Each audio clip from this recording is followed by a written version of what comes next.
Jean-Vincent Placé, bonsoir. Bonsoir. Bienvenue au Talk Orange Le Figaro. Vous êtes depuis dimanche sénateur de l'Essonne pour Europe Écologie Les Verts. Nous allons parler de ce que vous comptez faire au Sénat. Mais avant, j'aimerais vous faire réagir aux commentaires de François Hollande sur la décision de Jean-Louis Borloo de ne pas se présenter à la présidentielle. Écoutez-le, il parle des conséquences de cette décision.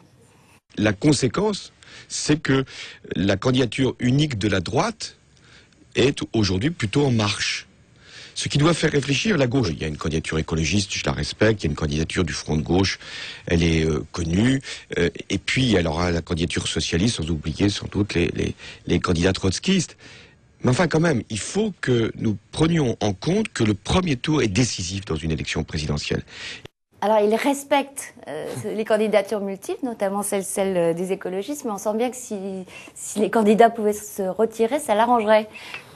Il fait un argumentaire, oui, assez équilibré, donc il franchit pas le Rubicon, si j'ose dire. Il y aura un candidat des écologistes à l'élection présidentielle. Le 22 avril prochain, il y aura un bulletin Eva Joly, pour que les choses soient claires.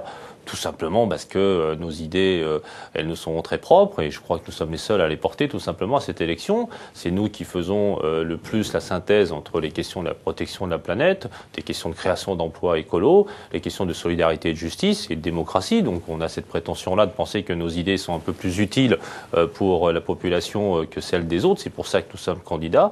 Et nous avons même, je pense, la prétention de penser que sans même nos idées, sans la dynamique que nous pouvons créer au deuxième tour, eh bien, nous, la gauche et les écologistes auraient des difficultés à gagner cette élection présidentielle. Est-ce que vous pensez que Eva Joly va profiter du retrait de Jean-Louis Borloo, qui était quand même ancien ministre de l'écologie? Pour être franc, pour moi, c'est plutôt un non-événement. C'est un ancien ministre de Chirac, de Sarkozy. Moi, j'ai beaucoup d'estime et de respect pour la personne, car c'est quelqu'un de très intelligent et très brillant. Après, je pense que ça a été l'un des plus mauvais ministres de l'écologie que l'on ait connu. Non, mais c'est vrai, il est pro-nucléaire. C'est quand même lui qui a autorisé l'exploitation des gaz de schiste. Les 5 à 7% de suffrage dont le créditent les sondages. Oui, c'était plutôt des gens qui... Il les prenait quelque part. Oui, il les prenait, je pense, à la droite, parce que c'est un homme de droite. À votre avis, peut-être plus social et plus libéral que d'autres, mais c'est... J'en sais rien. D'ailleurs, c'est pas trop mon problème, pour être franc. Nous, on essaye de mobiliser les écologistes déjà. On essaye de mobiliser celles et ceux qui sont même éloignés de la vie politique. C'est pour ça que nous essayons de parler d'une vie politique plus sobre, plus éthique, et nous portons des messages sur la lutte contre la corruption, sur une autre façon de faire de la politique. Vous portez des messages et voilà. vous les portez collectivement, individuellement. Vous songiez à vous présenter à la présidence du Sénat. Finalement, vous avez changé d'avis en expliquant que Jean-Pierre Bel, qui était le candidat socialiste qui a finalement été élu, vous avez pris des engagements en matière d'environnement et d'écologie. Est-ce que la même démarche de négociation ne serait pas possible à la présidentielle? Mais je crois que ça n'a rien à voir parce qu'au Sénat, nous étions élus. Donc il y avait des discussions entre les différents groupes, socialistes, communistes, radicaux de gauche, la nouvelle majorité.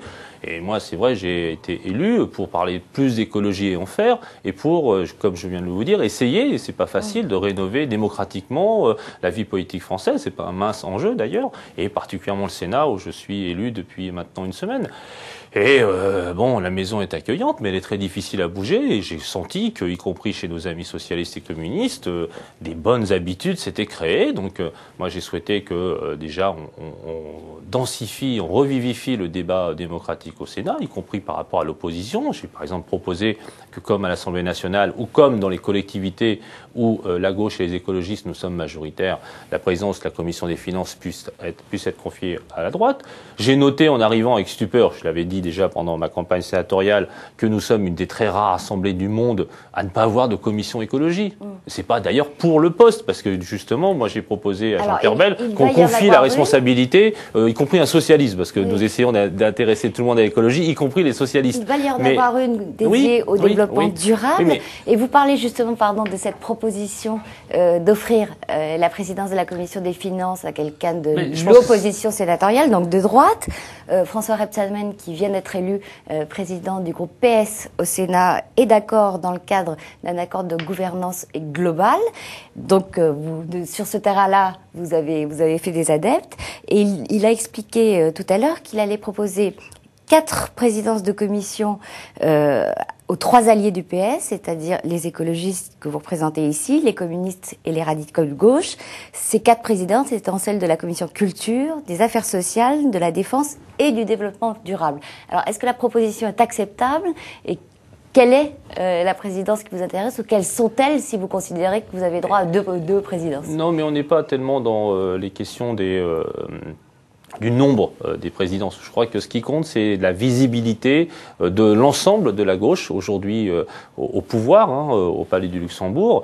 Et la question de la rénovation démocratique est extrêmement importante, le respect de l'opposition, je viens de le dire, et le respect effectivement des différentes sensibilités. C'est pour ça que, comme je vous le disais, moi j'ai souhaité qu'on crée cette commission écologie pour parler des grands enjeux de la planète. Parce que c'est quand même, je vous le disais, une assemblée où il n'y avait pas de commission écologie. C'est-à-dire que tous les éléments d'impact... Oui, d'accord, mais c'est quand même extrêmement important. Oui. Et c'était ça la vraie avancée pour nous les écologistes. Après les présidences, peu importe. Non, nous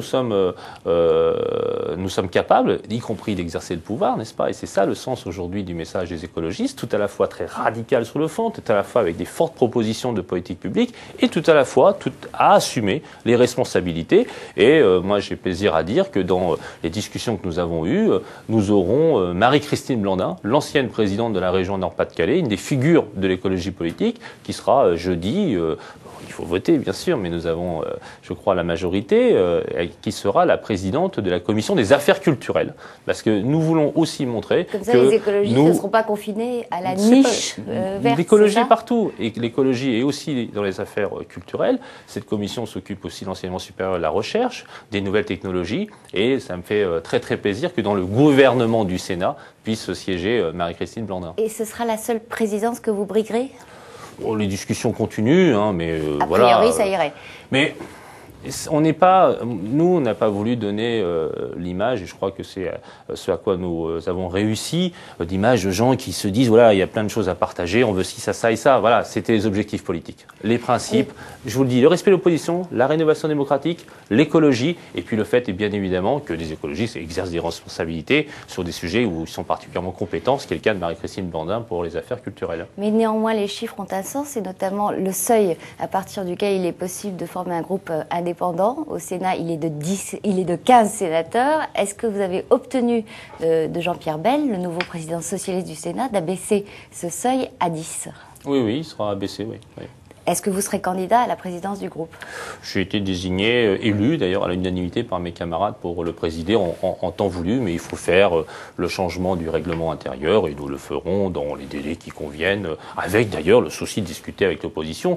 Mais je tiens à dire, et très sincèrement, ce n'est pas une mesure de circonstance pour le groupe écologiste. C'est une tendance historique à l'Assemblée nationale. Mais ça n'a pas arrêté de baisser. Oui, ça a été pour les communistes. Oui, mais exact. À l'Assemblée, à un moment, oui. Le groupe était à 30, puis 20, puis maintenant à 15. Au Sénat, c'était 20, puis 15, puis maintenant 10. Mais pourquoi? C'est pas pour faire plaisir à des gens. C'est parce que dans ces assemblées, il faut respecter la diversité des sensibilités. Et aujourd'hui, il y a la droite conservatrice, il y a les centristes, il y a les socialistes évidemment, il y a les communistes, et il y a ce nouveau courant politique qui est là depuis 30 ans.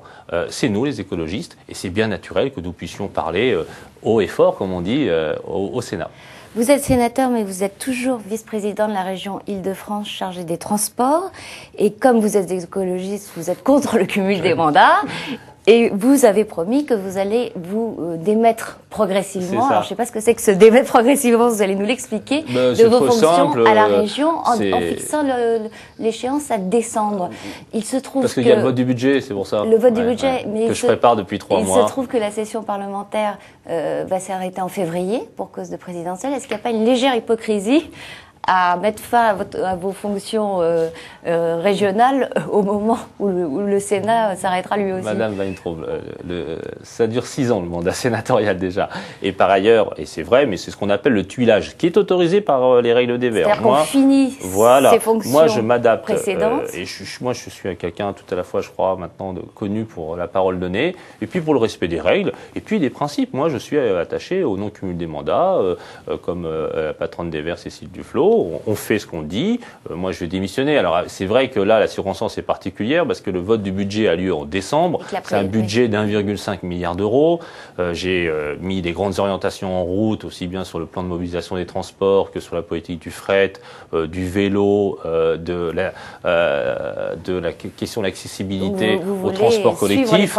J'ai lancé 6-7 grandes politiques qui vont se matérialiser dans ce qu'on appelle le PDUIF, le plan de déplacement urbain de la région Île-de-France. Oui, mais je préfère le dire parce que ça me passionne tout de même et c'est vrai que je vais regretter ce secteur qui m'a beaucoup apporté, où je me suis beaucoup épanoui et puis j'espère que j'ai beaucoup apporté aussi aux Franciliennes et aux Franciliens. Dernier petit mot très bref, si vous voulez bien, sur les Autolib qui viennent d'être mises en circulation. Vous n'êtes pas très pour, je crois. Pourquoi? Mais voilà, ça c'est encore un exemple de gens qui font des politiques en disant la voiture c'est électrique, donc c'est pas trop polluant, donc c'est écolo.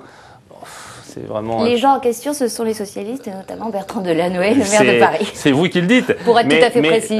C'est vraiment très inapproprié comme politique écologique, dans la mesure où l'objectif essentiel, c'est de réduire la part de l'automobile. Donc la voiture, elle peut être électrique, mais si elle roule, elle crée aussi des embouteillages qui sont de plus en plus nombreux à la région Île-de-France. Et notre objectif, nous, c'est de faire en sorte que les gens prennent le transport collectif. C'est aussi pour ça que nous proposons comme mesure très forte, et c'est aussi un élément que je veux mettre en place à la fin de l'année, au début de l'année prochaine, c'est le pass Navigo à tarif unique, qui est une des grandes mesures que nous avions obtenues de Jean-Paul Huchon l'année dernière au moment des élections régionales. Et vous avez dû comprendre qu'on essaie de faire attentivement appliquer les promesses de campagne, parce que je crois que c'est ça aussi qui améliore la qualité du rapport entre les élus et les électeurs. On verra si ce sera fait. Jean-Vincent Placé, merci, bonsoir, et à demain pour un nouveau Talk Orange Le Figaro.